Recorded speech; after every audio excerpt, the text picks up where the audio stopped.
ৰাতিপুৱা ডুবাইৰ পৰা কেলিফৰ্ণিয়ালৈ বুলি ওলালোঁ। ৰোলছ ৰয়েলছখন লৈ মোৰ পাৰ্টনাৰ সৈতে ওলালোঁ। মানে আজি বিয়া এখন আছে ৰাইজ।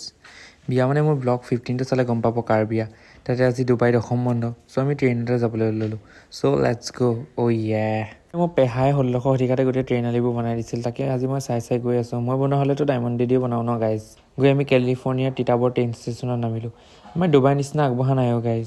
ব্ৰিটিছৰ দিনীয়া মাটিৰে লেপি বনোৱা। এটলিষ্ট গ'ল্ডৰটো হ'ব লাগে ন। গৈ পাই তাত আমি এটা আমেৰিকান পেৰট পালোঁ। গৈ পাই সি সুধিছে বোলে ভাত খালানে?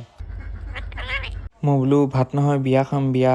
মোৰ পাৰ্টনাৰে যিহেতু অৰিজিত সিংহ আৰু নেহা নামৰ প্ৰেছাৰ কুকাৰটোৰ লগত প্ৰগ্ৰেম কৰি আছে। চ' সি মিউজিকৰ এচেচৰিজ লৈ লৈছে। তেনেকুৱাতে কেলিফৰ্ণিয়া অটো এখন দেখিলোঁ। মই বোলো অ' মাই গড। তাৰপিছত আমি বিয়ালৈ ওলালোঁ। মোৰ ব্লগত উঠিবলৈ এনেদৰে কেলিফৰ্ণিয়াৰ মানুহে মোক ৱেলকাম কৰিছে।